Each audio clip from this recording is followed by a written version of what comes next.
Welcome to Spiritual Success, the podcast. I'm your host, Cynthia Stant.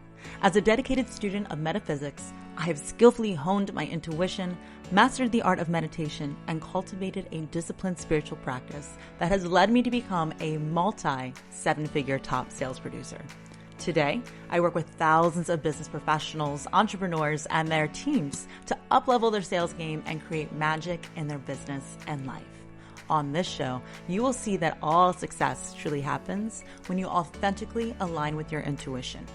So come, be vulnerable, be open-minded, and allow success to pour through you here on Spiritual Success.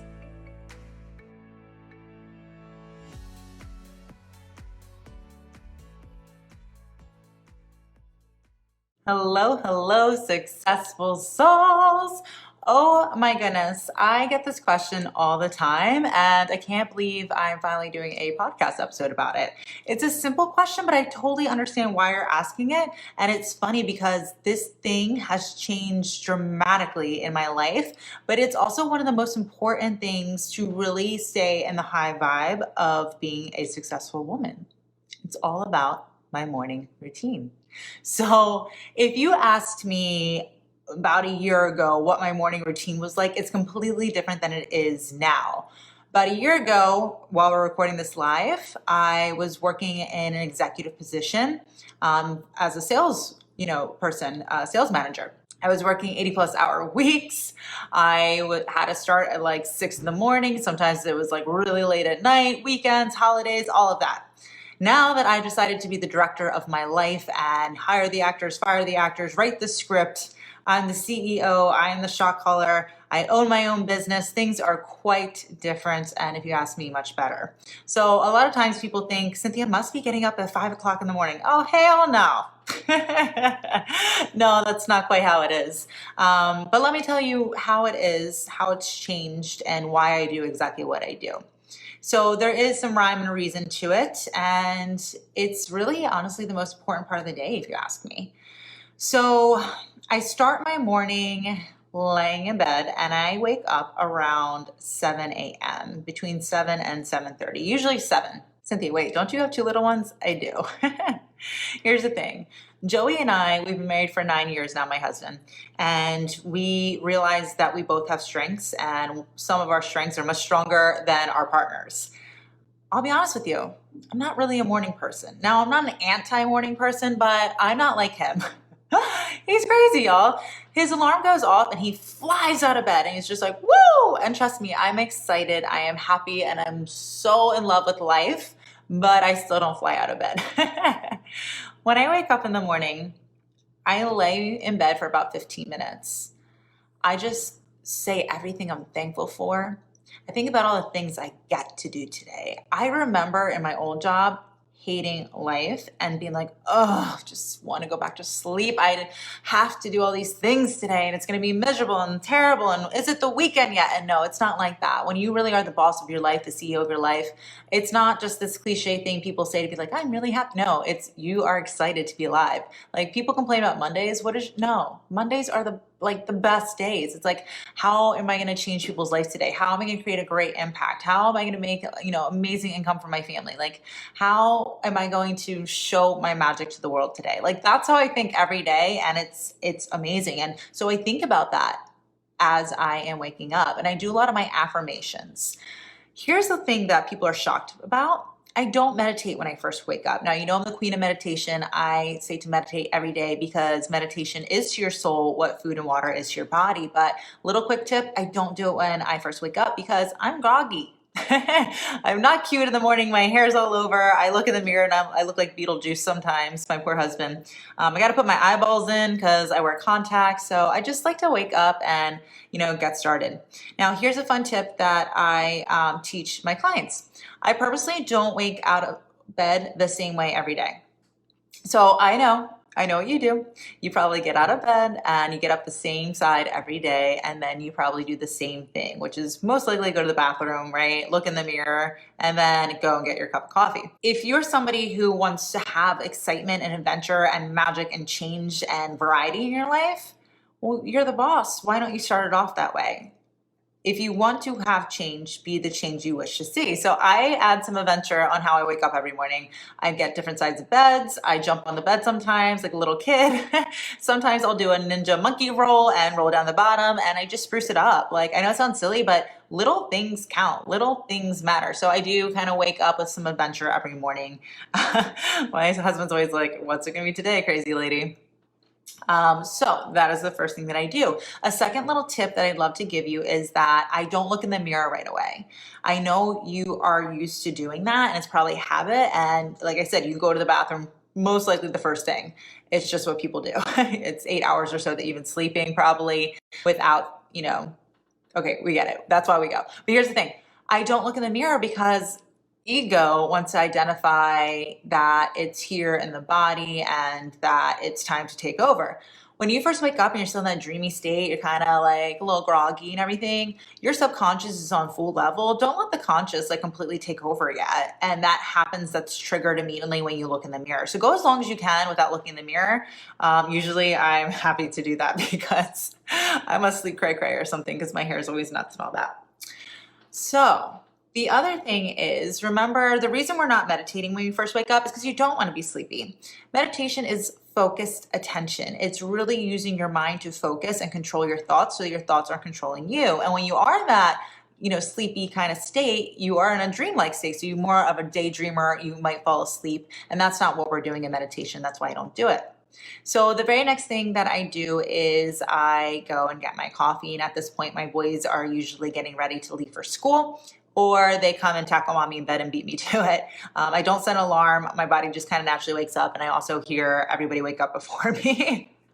So I go give hugs, kisses, talk about our days, what we're looking forward to, what we're excited about.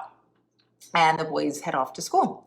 So then Joey and I, we sit out in our beautiful lanai. We live in Florida, so all year long we sit out on the porch and we talk about what we're reading. And right now, Joey's reading the thickest book ever. I got it for him for our wedding anniversary, but it's all the works by Neville Goddard, who I cannot share enough that I just love his works. He's one of my favorite metaphysicians. If you are not checking out Neville Goddard, please make sure that you do.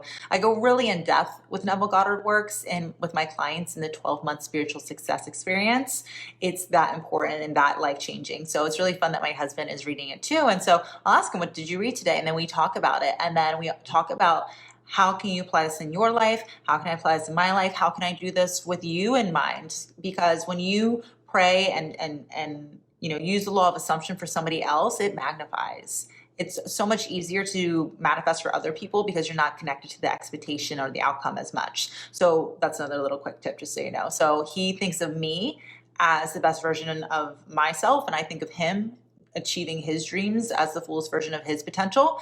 And it really helps to magnify. And we just honestly, does it make you want to throw up? I mean, sorry, not sorry. We are that couple. But I mean, it took a lot of work to get there, a lot of ups and downs, but trust me, it's nothing really but like ups these days.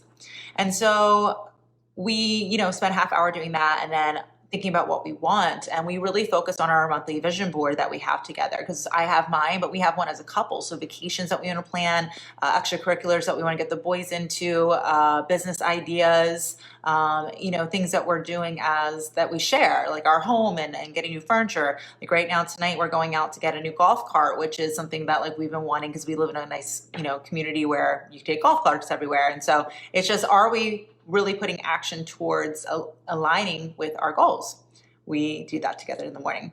Then after coffee, he usually whips up some breakfast for us, and then we go for a 3-mile walk.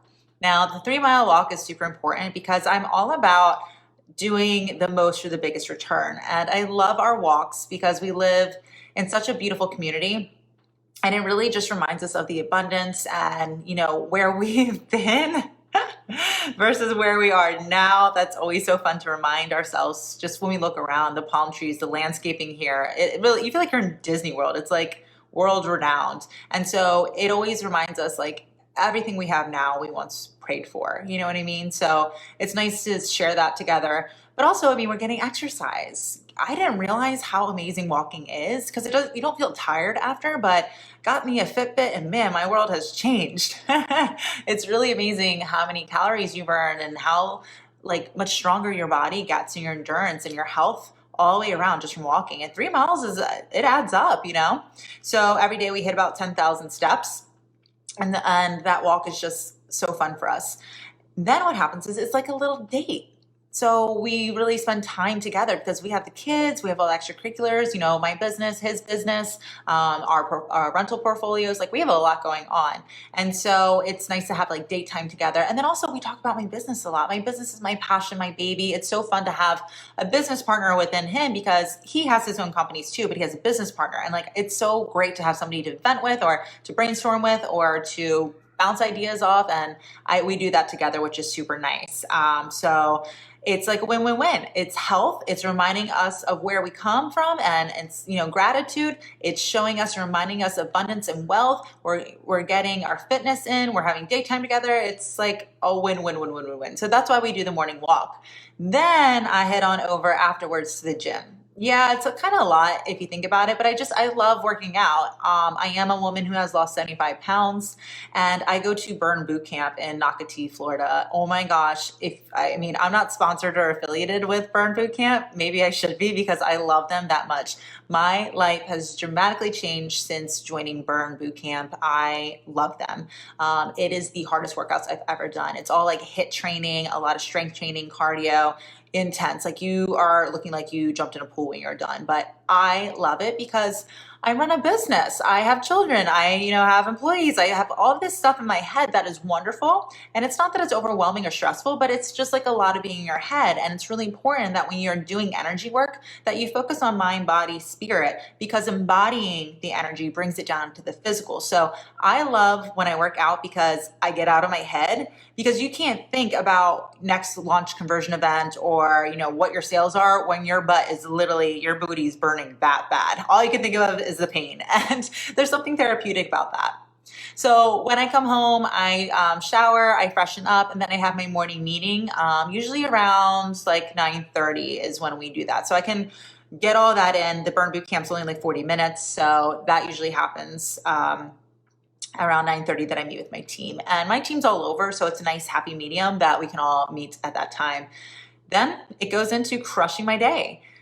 What happens then is at night. So I do spend time with the children at night. I've created boundaries. Like after a certain time, usually 5 p.m., it's time to be with them. So extracurricular activities, my husband and I, we always have dinner together. And then we might watch like a TV show or something or read. I go through spurts where we have like whole months that we don't drink. So I'll like drink tea and all of that. And I love when I'm drinking tea to be in bed and read or journal. Every night though, I like to journal and I like to really surrender into what I'm journaling and get into all the feels. It's so important to use not only affirmations, but really use the law of assumption and surrendering into who you want to be. Really thinking of the end result and then falling asleep into that. Again, Neville Goddard is somebody that really suggests this because when you are exploring imagination, you're using subconscious. And then when you fall asleep into it, you experience it like it's real. And because you think it's real, your mind doesn't know the difference. It makes it so much more easable to access here in the physical reality because you've already seen it in your real mind's eye while you're sleeping. So it seems like, oh, I can do this because I've actually seen it happen before. So I journal a lot before bed and then I fall asleep and loop around. So I hope this answers your questions. I know this comes up a lot, so I'm happy to support you. And definitely keep asking questions. This is how we inspire to get things started, and this is how I create content for you. Ladies, if you're not inside the Spiritual Success Sorority already, make sure you come and join me. And the next time, acknowledge it, embrace it, see it through.